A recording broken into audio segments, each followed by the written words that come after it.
I want to give you my perspective after doing some extensive research and from my past experience of actually exiting the earth and leaving the earth. And we won't get into the details of that. You have to find that in my other videos. This is about Admiral Byrd, and I am validating as a witness and making the comparison of what I know for sure. And you can just take that data for face value. But I'm telling you, without a doubt, that I am absolutely 100% credible. And I'm not trying to prove anything to you. I just have some things I need to say.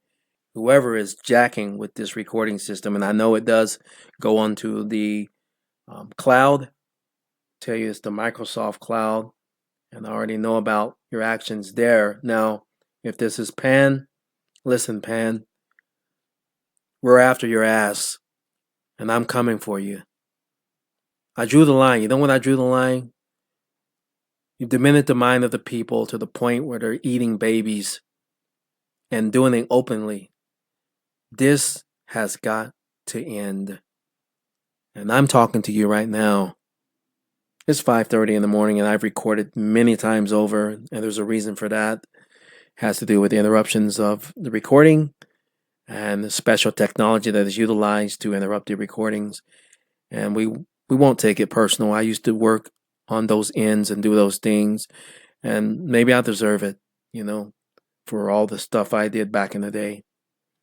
But this is in respect to Admiral Richard Byrd, and I want to conclude my rant, and you'll probably hear some other parts of this video that is going to go off a little bit because I was a little on the edge and I haven't slept in a while.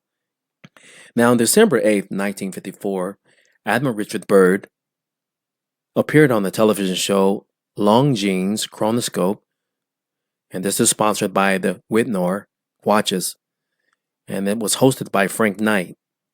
The interviews was from two reporters, CBS News correspondent Larry LeSueur and National Affairs editor of Newsweek magazine Kenneth Crawford. And they're talking. There is an area as big as the United States that has never been seen before by any human being beyond the South Pole. On the other side of the South Pole from Little America. Oh, Mr. Admiral Richard Byrd, what do you have to say about that? And I'm ad-libbing now. Well, General, do you hope to see this place? And if you look at this part, when they ask him, do he hope to see that? He chuckles, and he's amused, and he loses his composure just for a little moment. He's tickled at this. Why? Because he's already seen this place. And he gets back into dialogue and into frame, and he goes, planes are faster, safer with much bigger cruising radius. You haven't got the danger of terribly heavy load. I would love to right now and just do a little bit of enactment right now and speak like these they talked back then. And that is, in my mind, watching these people and watching our world through the decades of time, it's almost like we are under a dialogue by something supernatural. It almost reminds me of AI technology. And look at the mannerism of all the people from that era of time and how they all spoke. It almost looked like it was play acting, and yet these were real events. Even the military got heavily involved and reenacted, and you couldn't tell between what was really happening and what was being dialogued through in the reenactment of what Hollywood displayed, working in the cahoots with the military and the Department of Defense, and more discreetly, the Navy.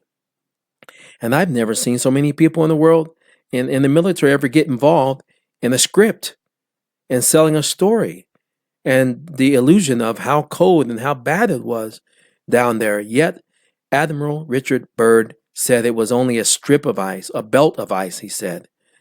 And he said a belt of ice. And that beyond that, it was tropical. And this is the story he wants to tell America. But I don't think people really get what he was saying. even in this one interview, which is heavily um, scripted and controlled by the reporters. For Admiral Richard Byrd, he was struggling with the hypnotic trance that he was in, but his spirit and his heart of goodness wanted to come clean and let the world know. And so you have to pay attention to that when you watch this interview again. That one interview from December the 8th, 1954, Admiral Richard Byrd with the Longines chronoscope interview with these men, Frank Knight, Larry LeSueur, and Kenneth Crawford. He was really wanting to get the message out right then. He knew and had a strong feeling that he wasn't going to be living long. And this was in his journal. This was in his logs. He felt like he needed to get this message out, and that it was his sole duty and responsibility, and more. And he felt it would be the moral thing to do. The moral thing to do, really. He couldn't have peace with himself going to his grave, knowing that, he was in his 60s, but he knew or had a great feeling that he wasn't going to last much longer, especially after world tongue twister, World War II, 1945, and by 1947, we have some issues. And by 1957, we have some more issues. And he's gone. And anyway. And so now he goes on into his dialogue. And, well, General, do you hope to see this place? He's amused and he's tickled. Look at that. Just pay attention to his mannerism. Admiral Byrd. There's an area as big as the United States that has never been seen before by any human being beyond the South Pole. On the other side of South Pole, from Little America, well, General, do you hope to see that?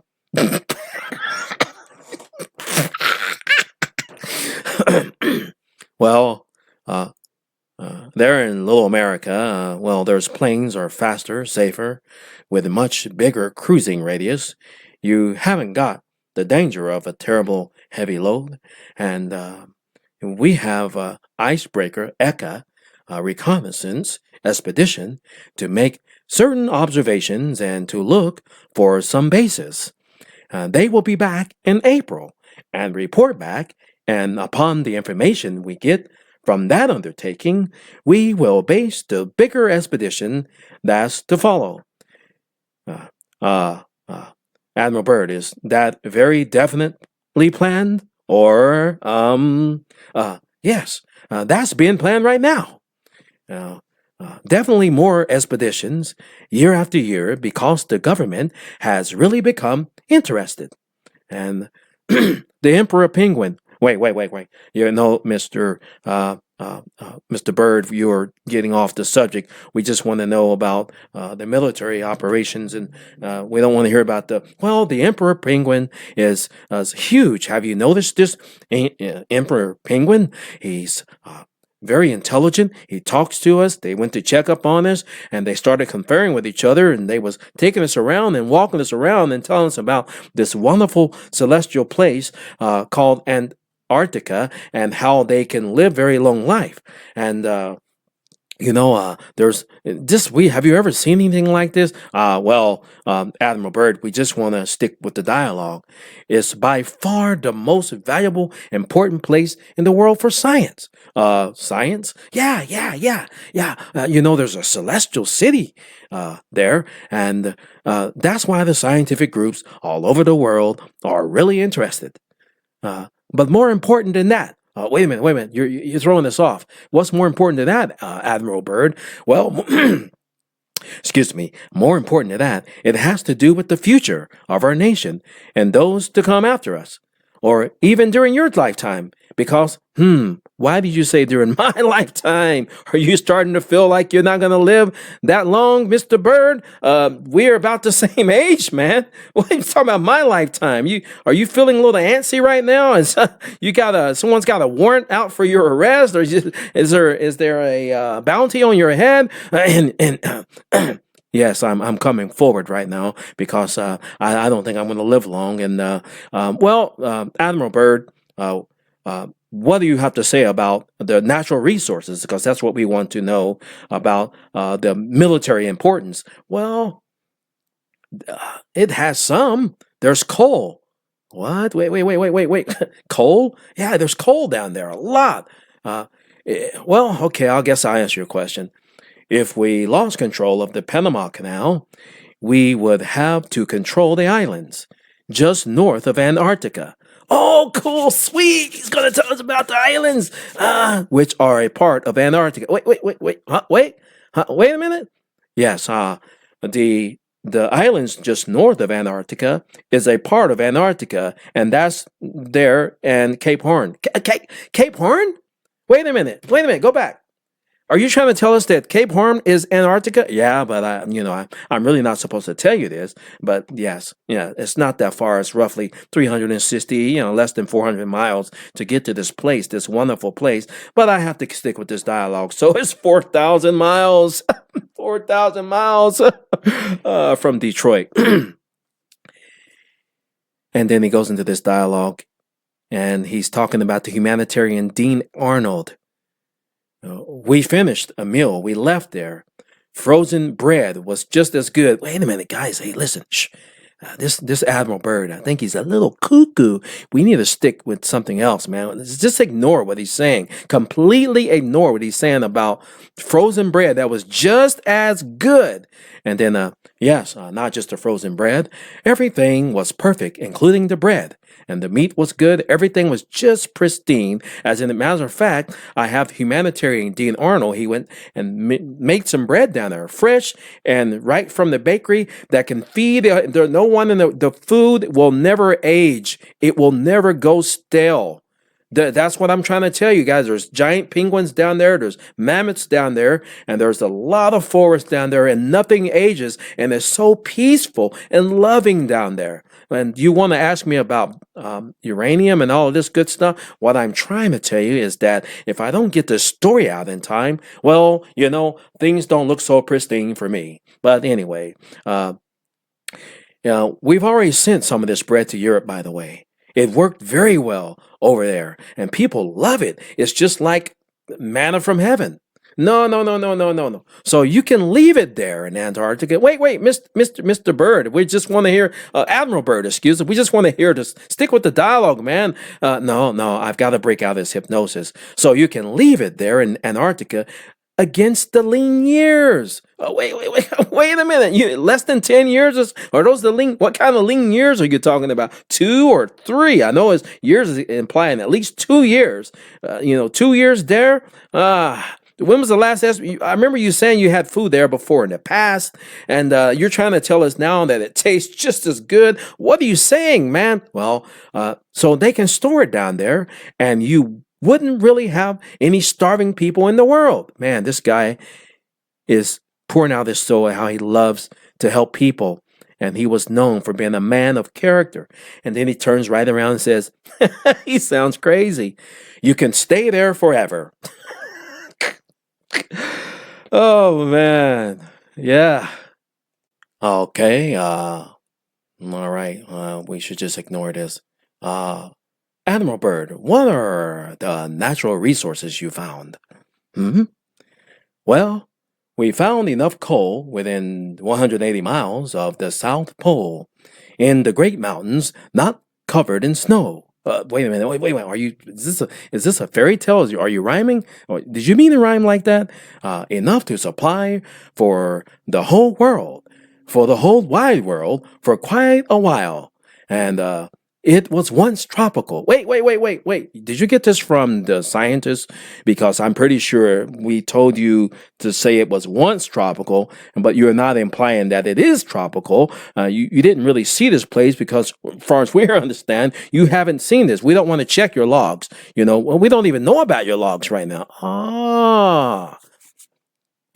Well, there's oil. Okay, he has to get to the dialogue. So there's he knows he has to get back to the plan, to how he was debriefed to speak to these reporters. So he goes into dialogue again. He gets back into frame.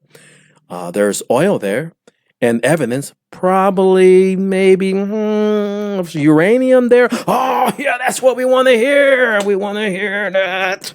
Uranium, yes, we are. And while they're salivating over the uranium part, he's breaking down to them how that the New World Order is already in the 1950s. And even when the world started, there has never been true war against the world. Who were they fighting? What was the real manifestation of World War One and Two? Was it against this technology? If you go back and check the history, you will see that all the countries in the world was fighting something. Were they necessarily fighting each other? In 1947, when you have near the end of World War 1945, when you have the end of World War II, what was going on in that particular time? And we will continue this dialogue, and we'll see what soldiers said that they seen. Many of them said that they saw flying saucers, man. I mean, it's just, what's going on with the world? Are we out of our mind? Are we in a fairy tale book? Is this a dialogue given us and scripted by an AI, a machine that comes from the Crystal City that's engrafting us in this world we call the Earth Matrix? And, well, let's get to the story. And so Admiral Richard Byrd mentions the New World Order right in front of their face, and they have no idea. This has never been heard of. Yeah, Russia's they're very interested, highly interested in this. Wait a minute, Russia's way up there, and Argentina is way down there, and Argentina is on America's property. So what are you telling us that Russia's? We don't care if Russia's very interested. Why is Russia interested? Because there's a lot of evidence of what they have up there in the tropical lands in those Arctic oceans, which is not that cold, not as cold as Argentina, or excuse me, Antarctica, Cape Horn, Antarctica. The Russians are heavily interested there. New Zealand, Chile, Argentina, because, they live there, and Australia has an expedition down there already. And it is... It just doesn't make sense. You got all these countries involved, and there was some dialogues about Japan being involved, and and you know what he turns around and says? It is the most peaceful place in the world. Now, oh man, that's amazing. That's amazing. It's the most peaceful place in the world. Okay, let's just ignore what he just said. Admiral Byrd, is there a difference between the bottom of the world and the top of the world? Well, yes. North Pole Ocean is 10,000 feet deep, and the South Pole, a plateau 10,000 feet high. The North Pole surrounded by continents, slightly frozen. The Antarctic continent surrounded by a belt of ice. Wait. Why is he mentioning a belt? It's supposed to be a lot of ice. Hey, just roll with it. Just go with it. He didn't mean to say that. And a plateau in some places, 14,000 feet. That's 2.652 miles up. And I have flown 13,000 feet, which is 2.462 miles high. And I don't think the north is very cold up there on the Arctic Ocean. Wait a minute, dude. You sound cuckoo. Oh man, this is hilarious. Rewind. And we are going now to February 19th, 1947. The logs and the journals from his expeditions to Antarctica. Right now, I have Howie with me. I'm Admiral Byrd. It's 9:10 a.m. in the morning, and we see a yellow, reddish, and purple colors on ice and snow. Wait a minute. Our magnetic compass and gyro begins to wobble and weeble and weasel and wobble, and it doesn't fall down, but we're unable to hold our heading. So we're just going to look at the sun, and we're going to bear on the sun, and we're going to take our compass and go by that since the instruments are not working. The controls are seemingly slow to respond and have sluggish quality, but there's no indication of icing, and ice completely sound bizarre right now, but that's just what's going on. And it's 10:05, and so we've been flying roughly almost an hour. And wait, wait a minute. I see green valleys, and the light is different. I see the lights, and there's no sun seen anymore. Wait a minute. Hold on. Are we in a fairy tale book? Did you take your meds? Is everything okay, sir? To be honest with you, everything was okay, is okay. This man is very well decorated and he is trusted. And he decreases 1,000 feet and sees a mammoth and reconfirms it by circling around and pulling out his binoculars. And he begins to go on with his dialogue. External thermometer reads 75 degrees Fahrenheit. Navigation instruments go back to normal. You pass through toward the bottom of the earth. You're going down vertically, but it feels like you're flying upright because gravity is no longer there. But the radio functions to contact base camp is not working. At 11:30 a.m., the countryside is normal, if you want to call this normal, and we spot a city. Navigational instruments go back to normal, but no radio functions to contact base camp. 11:30 a.m., countryside is normal, if you want to call it normal, and we see a city. Wait, it's shiny and glimmering. The aircraft seems light and oddly buoyant. What that would mean is I can't feel my legs. I don't know what's going on, but we're moving, but I can't get any grip of this plane. It just feels like a fluffy feather or something floating in the foo-foo dust of this atmosphere that really makes us feel like we're having a good time. I see a shiny disc with a swastika symbol on them. And I can't control this plane now. It's not even responding to my trying to turn it. And it feels like we're in a tight grip, but yet it feels really light. And around 11:35, our engines have stopped running, and a voice is heard through the radio. They are using some type of English that sounds a little bit archaic and leprechaunish, but we can understand them because it's clear English. And right now, the plane feels like we're in some kind of a vice or something. If I knew about Star Trek, I would say it was a tractor beam without the lights. It's invisible, though. It's an invisible force. And now the plane is turning. And we get an announcement at 11:40 that in 7 minutes we are going to be landing.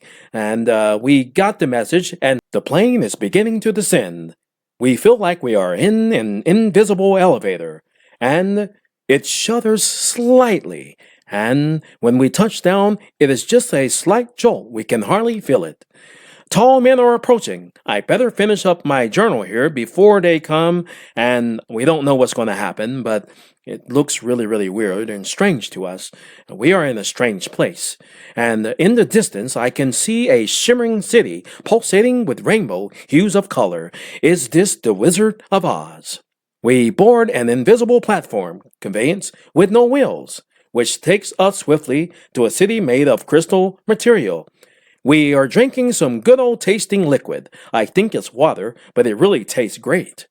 We're going down into another elevator. We are descending through the bottom of the earth, to the bottom of the world, into the Crystal City, and we proceed down a long hallway. As I look through the hallway, it's beautiful, it's majestic, it's crystal everywhere, it's rose-colored lights with emanating walls. It looks like the walls themselves are glowing because I can't see any light bulbs anywhere. It seems like this is the case.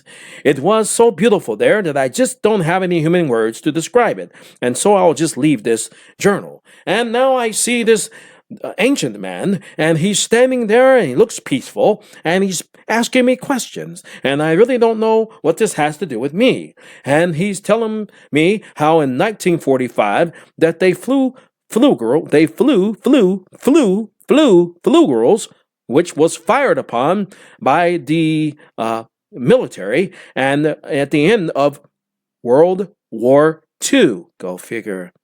I wonder why the soldiers was reporting this, and there was many accounts of some supernatural things going on, but we don't want to cover that. But there's something to look into.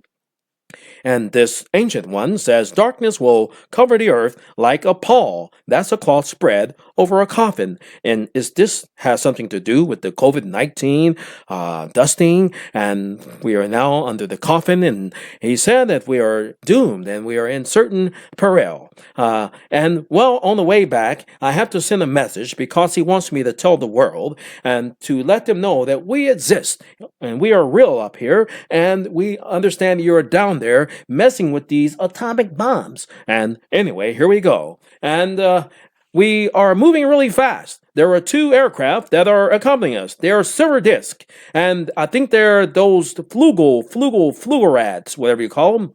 And we are going really fast, but the plane is not registering. Oh, they're letting us go. On December 24th, 1956, his last journal entry. And now I want to conclude. I may have made a little light and fun of this because I want to let you know straight up that is at 9:38 in the morning. I've been up for almost 2 days now, recording over and over and over. My recording has been playing itself back, erasing itself. How you like that? And I understand that there was a time that I did use this type of technology, and maybe I deserve this little punishment, but the message is still going to get out. Now, there are some things to take in consideration as I wrap this up. I want to pay my tribute and respect and my apologies to Admiral Richard Byrd, because I never even compared and really understood that he experienced in like manner the same thing I experienced. And in my case, I'm flying vertical, roughly 10 miles above the earth. I am in this crystal city, and he goes down, and they call it the bottom of the world. They didn't say the center of the world. They said the bottom of the world, literally vertically down. And in that case, there's no gravity. And when you talk about eliminating gravity, you can be flying upside down or any direction. And the reason why he felt that he didn't have any type of control of the plane is because the gravity was gone. Once he passed that corridor of where the dome is, his instruments began to work again, but he wasn't in gravity. And then they were able to use some type of technology, and I believe it is the same technology which allowed him to fly to the Crystal City and see this wonderful place that I want to describe. The buildings are rounded there, and they're beautiful, and they're humongous, and it looks like one skyscraper, which is rounded on the edges. There is no sharp corners. It's all crystal, the biggest glass I've ever seen in my life, and so beautiful and majestic. And the resonation and the sound and the harmonious feeling and the peace you have there is astronomical. There are no words to speak, and I wish I really could find someone that could draw this for me. But the buildings were roughly 2 miles high, and I would say 2 miles wide. That's how big they were. It was monstrous stuff. And there were no airplanes. There was no pollution. The sky is completely blue.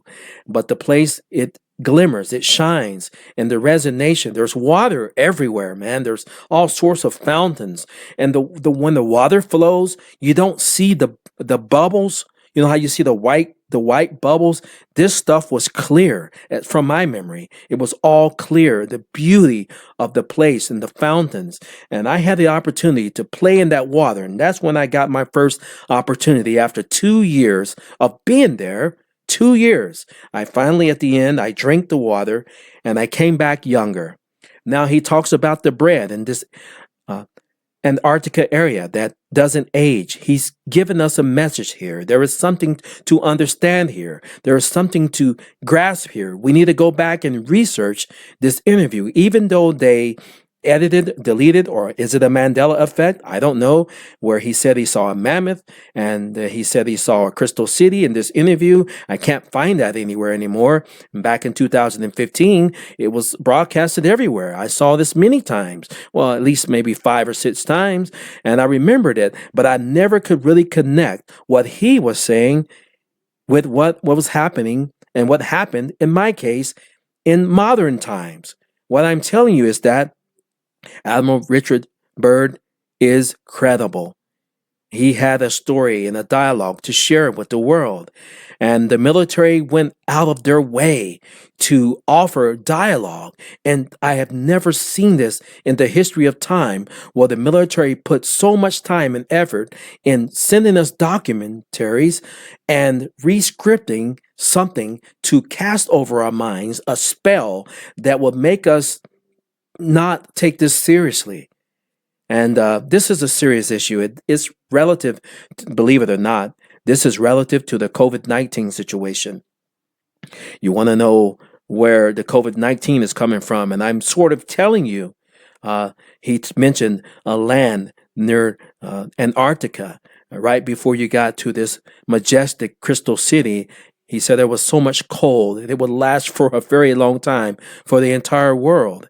And they add that to the atmosphere when they're spraying these chemicals, and we get the COVID-19. It's relative to that. It all has to do with Antarctica.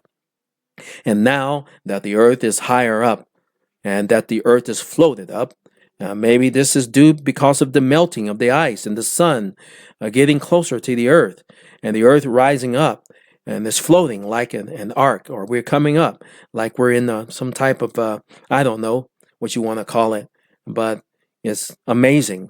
And the truth is far more incredibly interesting than science fiction. And I want to validate and accommodate and voucher, is that voucher? I want to vouch for Admiral Richard Byrd. He's credible. And just because I personally have not seen these 1 to 2 mile high trees in tropical areas like that, just because I haven't seen a mammoth, doesn't mean that he didn't see those things. But I did see the penguin. Yes, I did have the opportunity to see this emperor penguin. And believe it or not, I'm leaving with that. Go back, go to all the videos and study these penguins and look at their behavior and mannerism. Man, when I saw these penguins yesterday, this morning, and in the high definition video, come to people and talk to them, not in English, and communicate with them. Dude, it's I'm telling you, Admiral Richard Byrd, study his videos, find his journal, and learn the truth about Antarctica.